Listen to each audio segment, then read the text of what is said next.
Bienvenue sur le podcast Hack Your Soul. Je m'appelle Stéphane et ici, on va réfléchir ensemble aux aspérités de la vie. Traverser les émotions, surmonter des obstacles ou simplement profiter des bons moments. Je partage avec vous des retours d'expérience, des lectures, des discussions. Le but ? Nourrir vos pensées, vous donner des pistes d'introspection et aiguiser votre esprit critique. Épisode 17. Comment changer ses habitudes. Bienvenue dans l'épisode 17. Aujourd'hui, on s'attaque aux habitudes. Vous savez, ces petits automatismes que vous effectuez tous les jours sans vous en rendre vraiment compte, mais qui structurent une grande partie de votre vie.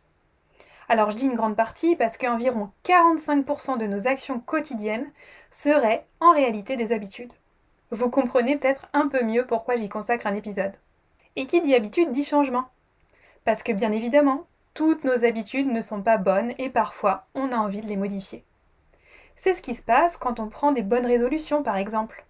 Se mettre au sport, perdre du poids, arrêter de fumer, eh bien on peut prendre tout ça sous l'angle du changement des habitudes.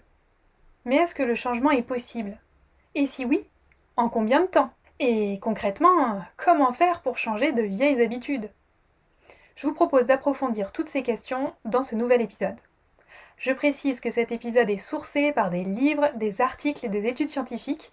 Toutes n'ont pas le même niveau de preuve, donc je vous invite à aller voir le détail sur le blog monintrospection.com. Et dans cet épisode, bien sûr, je ne citerai pas à chaque fois mes sources pour ne pas alourdir mon propos. Qu'est-ce qu'une habitude et comment se forme-t-elle ? Commençons par un exemple. Se laver les dents. Je suis sûre que quand vous le faites, vous n'y pensez pas consciemment. Vous ne vous dites pas « il faut que je lève mon avant-bras », que je prenne le tube de dentifrice, que je tourne le bouchon avec mon autre main, et enfin que j'appuie sur le tube pour mettre le dentifrice sur ma brosse à dents. Non.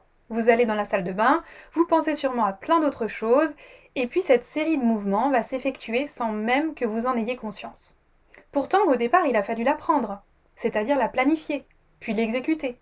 Et ça a demandé de l'attention. La mettre en place a demandé de choisir consciemment quels étaient les mouvements les plus adaptés pour prendre le dentifrice de la manière la plus efficace et la moins fatigante. Oui, parce que nous sommes paresseux, et c'est d'ailleurs une des raisons de la naissance des habitudes.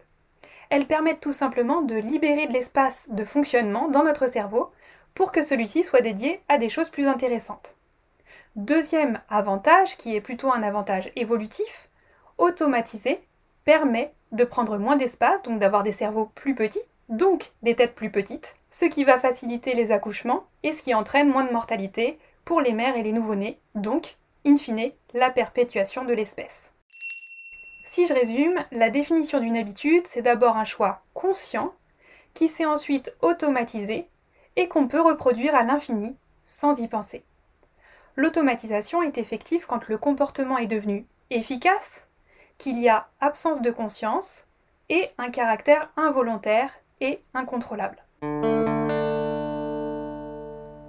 Il existe ce qu'on appelle des habitudes clés. Ce sont des habitudes qui vont influencer d'autres habitudes et qui vont donc être capables d'engendrer par des réactions en chaîne de grands changements. Elles vont être capables de favoriser d'autres habitudes positives. Un exemple rigolo, c'est que faire son lit tous les matins irait de pair avec une meilleure productivité, un sentiment accru de bien-être et une plus grande aptitude à gérer son budget. Ces habitudes clés, vous voyez bien qu'elles vont remodeler votre état d'esprit. Elles vont faire tache d'huile si vous voulez. Maintenant que nous sommes au clair sur la définition d'une habitude, comment se forme-t-elle précisément ? La structure anatomique impliquée au niveau cérébral s'appelle les noyaux gris centraux. Alors vous pourrez aller jeter un petit coup d'œil sur internet, c'est une région qui se subdivise en plein d'autres sous-régions. Une habitude, c'est une boucle en 3 temps. Le signal, la routine et une récompense. Et plus on va réaliser cette boucle régulièrement, plus on aura de chances que le comportement devienne automatique et donc devienne une habitude.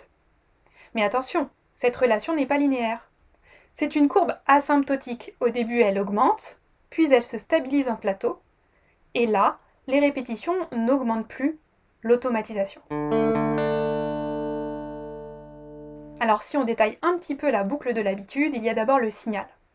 Le signal, c'est un déclic qui va indiquer au cerveau, là, tu peux enclencher une habitude et te mettre en mode automatique.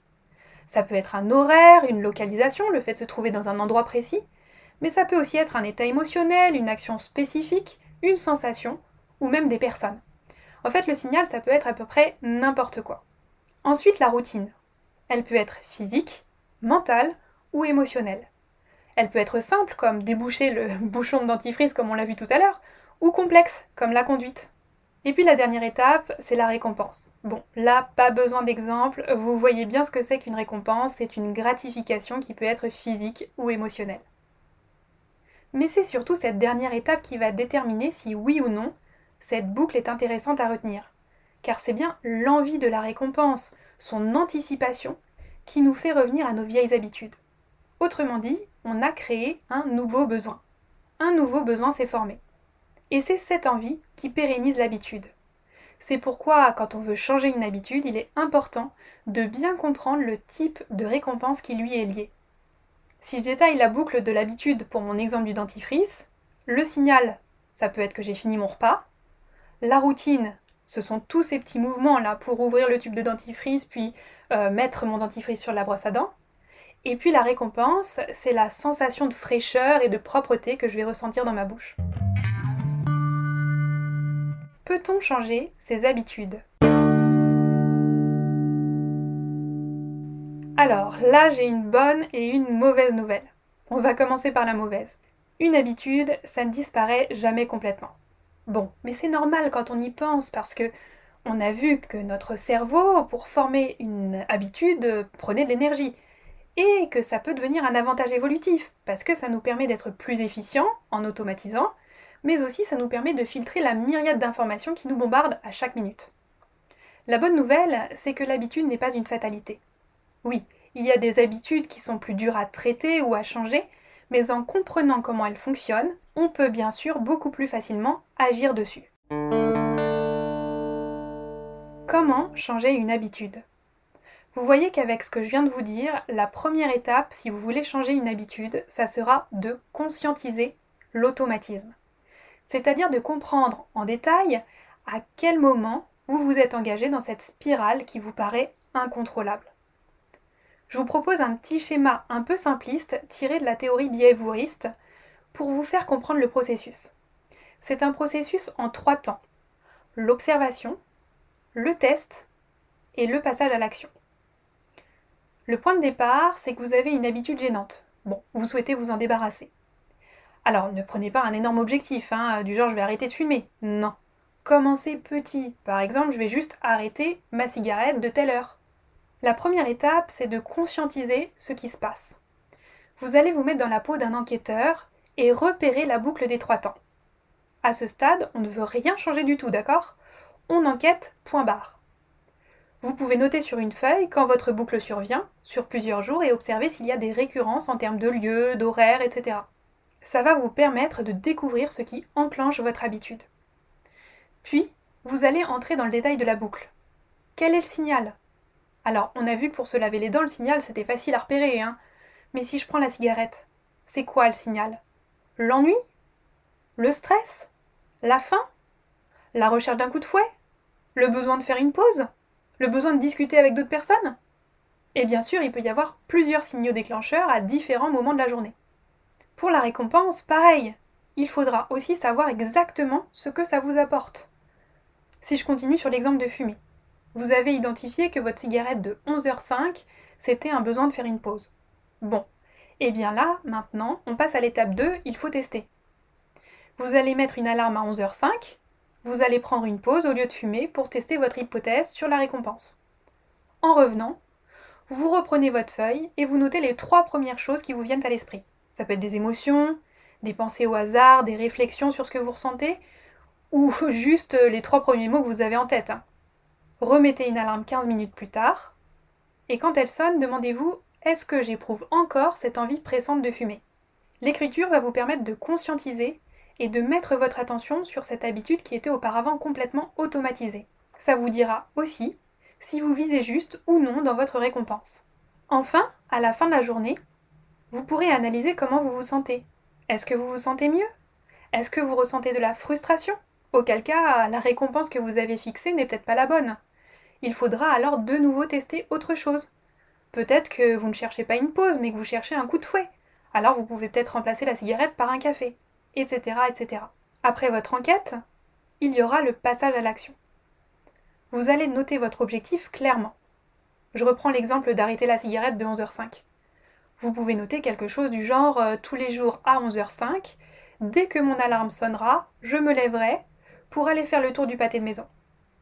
Et l'idée, ça sera d'intérioriser cette nouvelle routine, qui est en fait une routine concurrente. Vous aurez changé le contenu, mais pas le contenant. Il s'agira d'un même signal pour un même type de récompense. Vous verrez que rétrospectivement, le signal et la récompense vous paraîtront évidents. Mais quand on est au début de la démarche, que le comportement est bien automatisé et ça depuis belle lurette, c'est pas si facile de le repérer. Comment stabiliser une habitude? Pour stabiliser une nouvelle habitude, il vous faudra du temps, de la répétition et surtout un objectif clair et formulé quasiment avec du SMART. Par exemple, je veux faire 3 séances de sport de 45 minutes par semaine pendant 6 mois. Bon, comme tout objectif, le secret pour tenir sur le long terme, c'est de ne pas placer la barre trop haut. Sinon, vous aurez du mal à commencer et au premier jour manqué, vous n'y retournerez plus. D'ailleurs, pas de panique, hein. Si vous ratez 1 ou 2 jours sur une habitude quotidienne, une étude montre que ça n'a pas d'impact sur le long terme. Donc détendez-vous et autorisez-vous à ne pas être parfait. Ce qui vous aidera également à conserver cette habitude, c'est d'avoir des rappels extérieurs pour renforcer le signal de votre boucle signal, routine, récompense. Ça peut être une alarme, et ça peut être aussi par exemple un ami qui passe vous chercher pour vous emmener à la salle de sport. Et puis il y a bien sûr la question de la motivation, et secondairement de la détermination. Parce que la motivation, vous n'allez pas la garder pendant 6 mois, hein. Mais comment faire alors? Eh bien, il vous faudra choisir un bon point de départ. Je m'explique. Cette nouvelle habitude ou ce changement, il faut que vous en ayez vraiment envie et que vous le perceviez comme peu contraignant ou comme contraignant mais avec un bénéfice perçu très fort quand il sera réalisé. Installer ou stabiliser une habitude, eh bien oui, c'est un effort, hein. Et comme tout effort, il ne sera probablement pas agréable à court terme, mais vous apportera des bénéfices de long terme. Mais je vous propose de détailler un petit peu plus loin ce qui pourra vous aider à mettre en œuvre ce changement. Si votre nouvelle habitude est contraignante, typiquement aller faire du sport est plus difficile à ancrer que s'hydrater par exemple, alors il vous faudra une récompense à la hauteur. Et elle doit survenir pendant ou juste après l'effort. Ne tardez pas à vous récompenser. Ne vous dites pas j'attends la fin de la semaine après mes 3 séances de sport pour me récompenser. Non, récompensez-vous juste après. Et ne me faites pas dire ce que je n'ai pas dit, hein. Il faut des récompenses adaptées. Si vous allez à la salle de sport dans l'idée de retrouver une vie saine, de regagner de la tonicité, de perdre du poids, et que directement après l'effort vous vous enfilez une boîte de donuts, bon bah c'est sûr que là, c'est pas une récompense adaptée. L'environnement est aussi très important et nécessite quelques ajustements. Par exemple, si vous voulez arrêter de fumer, mais que l'odeur de la cigarette vous saute au nez quand vous entrez dans une pièce, bah ça va être un peu difficile. De la même façon, si vous laissez traîner des paquets de cigarettes partout dans votre maison, la tentation, le fameux signal de notre boucle, jouera à plein et il vous sera très difficile de résister. Une dernière astuce, ça peut être de coupler la nouvelle habitude à prendre à une habitude déjà très ancrée. C'est ce qu'on appelle l'apprentissage par association. Si je résume ce qu'on vient d'évoquer, il y a 6 pistes pour stabiliser une habitude. 1. Faire l'analyse précise et honnête de votre désir de changement. 2. Prendre le temps, la répétition nécessaire au changement, tout en ayant un objectif clairement établi. 3. S'aider de rappels extérieurs. 4. Se récompenser suffisamment et suffisamment tôt après l'effort. 5. Modifier votre environnement pour qu'il soit propice au changement. Et 6. L'apprentissage par association. Oui, mais alors, combien de temps on doit tenir et se forcer avant que ça devienne de nouveau automatique? En combien de temps se forme une habitude ? Vous allez peut-être me répondre du tac au tac 21 jours. 21 jours, c'est un chiffre qui a été répété à qui voulait bien l'entendre, surtout dans le milieu du développement personnel. Bon, je vais vous décevoir, mais c'est faux. En réalité, c'est bien plus compliqué que ça. Ça dépend du type d'habitude, de facteurs personnels et bien sûr de facteurs environnementaux. Cette histoire des 21 jours, ça vient d'un bouquin des années 60 de Maxwell Maltz intitulé Psycho-Cybernetics. Maxwell Maltz, il était chirurgien plasticien, et cette durée est tirée de son observation clinique, c'est-à-dire en combien de temps en moyenne ces patients s'habituaient à leur nouveau physique après une opération. Mais aucune statistique n'est venue étayer son propos. Alors, ça ne veut pas dire que pour ces patients, ces observations étaient fausses, non. Ça veut simplement dire qu'on ne peut pas en tirer comme ça une conclusion générale pour tous les types d'habitudes. Pour former une habitude, pour qu'elle devienne un automatisme, on a vu qu'il fallait la répéter. Et plus l'habitude est complexe, plus il y aura besoin de temps de répétition. Une étude de 2010 a examiné de près différents types de comportements à transformer en habitudes. Ce qu'elle constate, c'est que les habitudes moins coûteuses, type se laver les mains ou s'hydrater régulièrement, sont beaucoup plus faciles à installer qu'une habitude du type faire du sport régulièrement. Pour installer l'habitude, les auteurs parlent d'une fourchette de temps allant de 18 à 254 jours, soit un peu plus de 8 mois. Le délai moyen était d'environ 66 jours, soit plus de 2 mois pour installer une habitude. On est donc très loin des 21 jours. Donc vous aurez compris que ce qui déterminera ce chiffre, c'est un ensemble de choses. Bien sûr des facteurs individuels et le degré de motivation au changement. Mais ce sera aussi l'effort à fournir, la complexité de l'habitude à automatiser, la récurrence de la tâche, oui, la répétition c'est la clé, et les éléments extérieurs. Le degré de motivation face au changement. Je voulais revenir sur ce point, car la question du changement quand on parle d'habitude est majeure. Dans une étude de 2010 portant sur les habitudes, la moitié des participants ont abandonné alors qu'ils se déclaraient motivés et avaient eux-mêmes choisi l'habitude à mettre en place. Ce qui fait dire aux auteurs que le fait d'avoir un soutien externe continu peut s'avérer salutaire. Ils ne parlent d'ailleurs pas de motivation, mais plutôt de maintenir un contrôle de soi suffisamment longtemps, jusqu'à ce que l'automatisme se mette en place. On parle donc plutôt de volonté et d'autodiscipline. Et la volonté, ça s'entraîne un peu comme un muscle, mais aussi ça s'épuise au cours de la journée, car c'est une ressource finie. La motivation, ça va être relié à la compréhension de votre perception du changement. C'est ce qu'on disait tout à l'heure. Est-ce que c'est un changement qui est perçu comme facile, difficile, impossible ? Parce que le coût subjectif que vous percevez devra être inférieur au bénéfice attendu du changement pour vraiment vous persuader de poursuivre. Encore une fois, pour le meilleur et pour le pire, nous sommes paresseux. Dit autrement et plus positivement, notre cerveau va chercher le moindre effort pour le plus d'efficacité. Donc très clairement, si le changement attendu apporte peu ou très peu de bénéfices, votre volonté risque de flancher très très vite. Le changement, c'est un processus complexe qui implique la motivation, les facteurs émotionnels, interpersonnels, sociaux, cognitifs et comportementaux. Une étude de 1994 remarquait que ce sont souvent des événements de vie extérieurs qui nous poussent au changement et servent de catalyseurs. Ils sont décrits comme la goutte d'eau qui fait déborder le vase, ce qui signifie qu'il y avait déjà en amont un terrain propice. Et puis il y a aussi ces moments de changement, ces instants précis où la vie bascule, qui font prise de conscience, où on peut se dire il y a eu un avant et un après.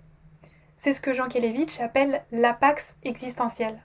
Et tous ces événements de vie précipitant le changement n'impactent pas forcément directement la personne qui souhaite changer. Non, ça peut être un événement de vie qui survient sur son entourage par exemple, la mort ou la maladie d'un proche.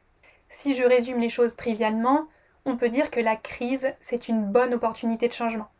Donc dans cette étude de 94, les facteurs déterminants pour la mise en place d'un changement sont par ordre d'importance accepter sa responsabilité, ça c'est vraiment le facteur numéro 1, les événements de vie extérieurs, comme on vient de le voir, l'accumulation d'émotions négatives, de tracas et de frustration au quotidien, l'augmentation de la compréhension et de la connaissance de soi avec la réévaluation de ses objectifs. Donc là, je prêche un peu pour ma paroisse, j'avoue, parce que ça veut dire en clair que l'introspection a toute sa place dans le processus de changement, si vous en doutiez encore.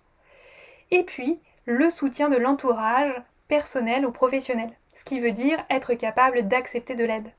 Et c'est aussi pourquoi les thérapies de groupe sont souvent proposées dans les addictions, par exemple.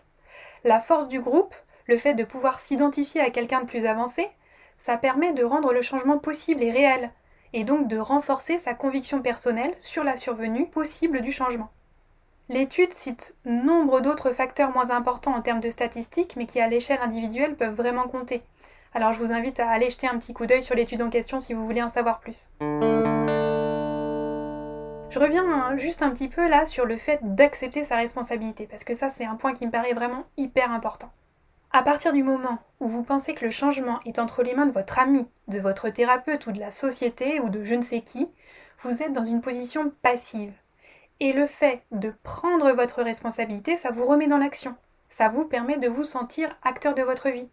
Et ça, c'est très lié à la conviction que le changement est possible. Alors vous allez me dire, oui, mais quand on est complètement déprimé et qu'on rentre dans le cabinet de son psy, on ne croit pas au changement. Eh bien oui, justement, c'est un des symptômes de la dépression, d'avoir du mal à se projeter dans l'avenir.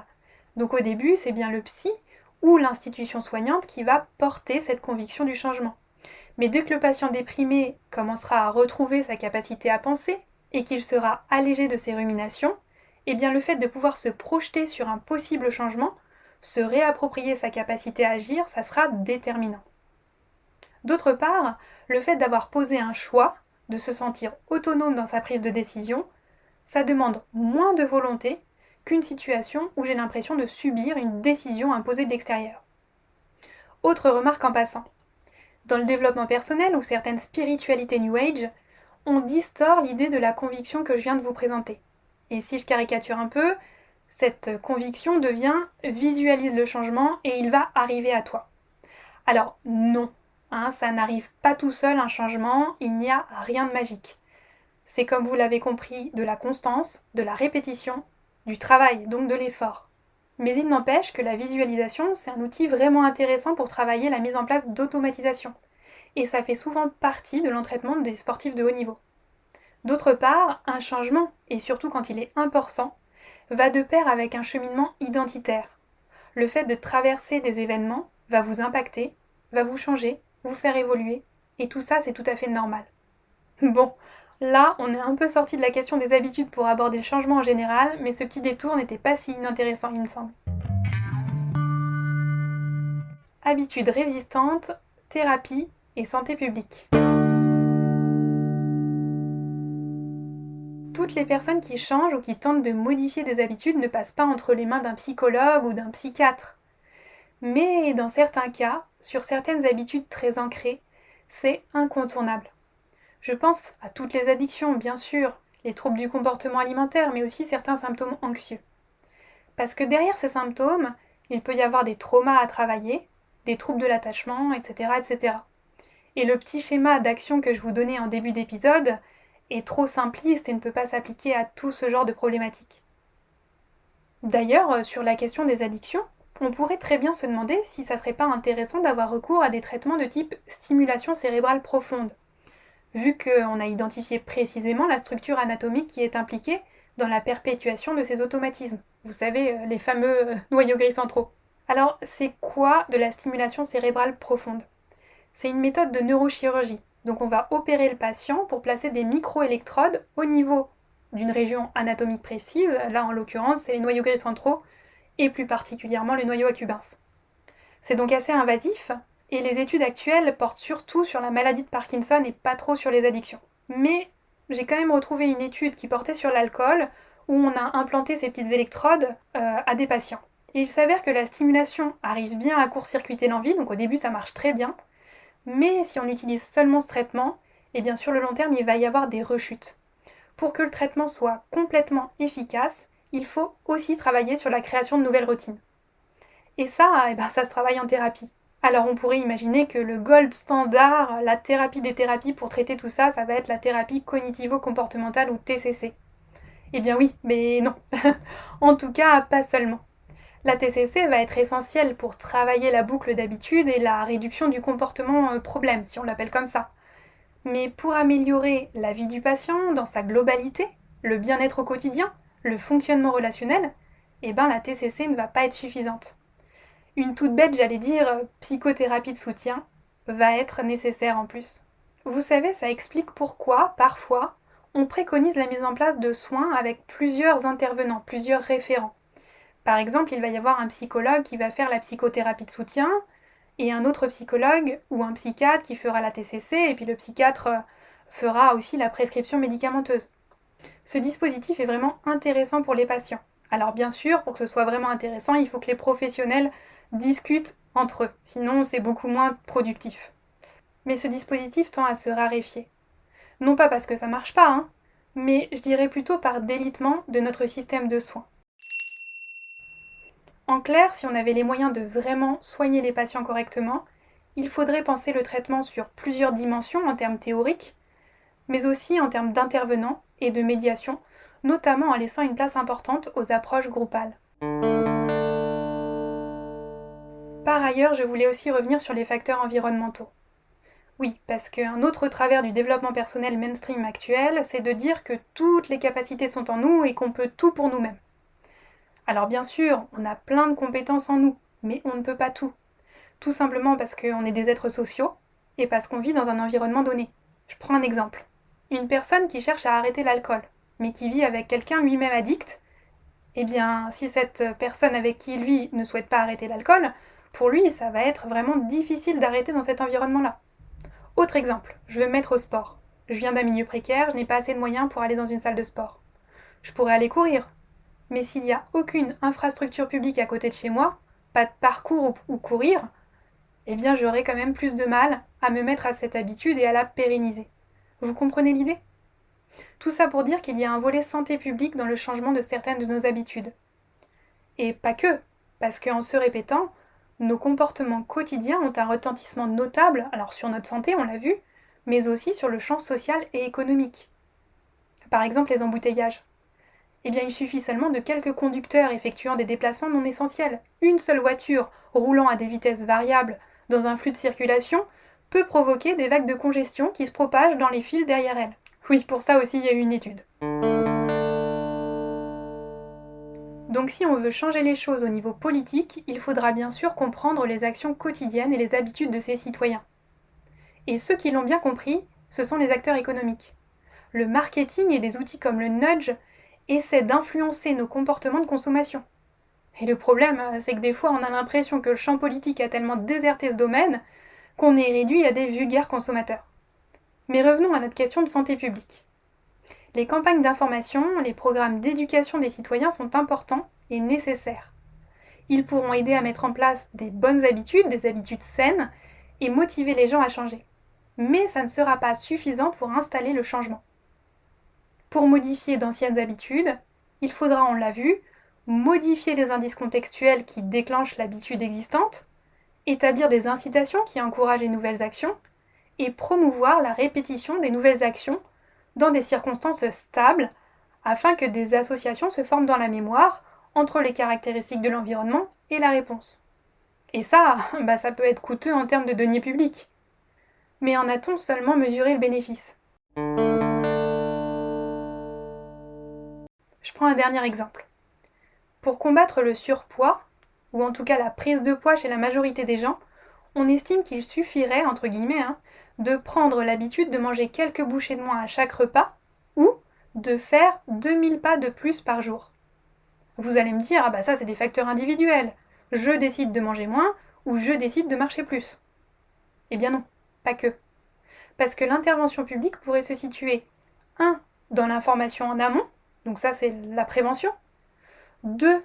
Dans la mise en place de soutien externe pour maintenir le changement, c'est-à-dire un suivi diététique, endocrino, psychothérapique. Ça c'est ce qu'on appelle la restauration de la santé en santé publique. Et 3. Rendre des espaces verts accessibles à tous les citoyens. Ça c'est le volet promotion de la santé. Et vous voyez bien que le problème de la perte de poids dépasse la seule question individuelle. Et je ne parle même pas ici de la régulation de l'industrie agroalimentaire sur des produits ultra transformés. Bon, mais à l'inverse, il faut aussi garder une juste mesure. Il ne s'agit pas non plus de tomber dans un transfert de responsabilité vers la puissance publique. Souvenez-vous, pour ancrer le changement, il faut en assumer la responsabilité. Conclusion. Dans cet épisode, on a vu ce qu'était une habitude, comment s'installer un processus d'automatisation. Et on a répondu à la fameuse question en combien de temps se forment les nouvelles habitudes. Alors désormais, si quelqu'un vous répond 21 jours, vous pourrez lui rétorquer comme ça, du tac au tac, argument à l'appui, que la réponse n'est pas aussi simple. Si vous avez du mal à vous lancer dans le changement d'une habitude, je vous invite à mesurer le coût du changement, mais aussi le coût du statu quo. Dans quelques mois, dans quelques années, qu'est-ce qui se passera si vous gardez cette habitude ? Et vous pouvez aussi mesurer les gains potentiels. En somme, vous pouvez faire une balance des bénéfices à garder l'habitude ou à la changer, et des conséquences négatives. Vous comprendrez peut-être un peu mieux ce qui vous empêche de réaliser ce changement. J'espère que cet épisode vous aura plu, et en tout cas, je suis sûre que vous ne regarderez plus vos petites manies quotidiennes comme avant. Vous écoutez probablement ce podcast sur une plateforme comme YouTube, Apple Podcast ou Spotify. Alors s'il vous plaît, prenez juste 2 minutes pour lui mettre 5 étoiles. C'est le meilleur moyen pour moi de le faire connaître et de gagner en visibilité. Merci pour votre écoute. Je vous dis à très bientôt.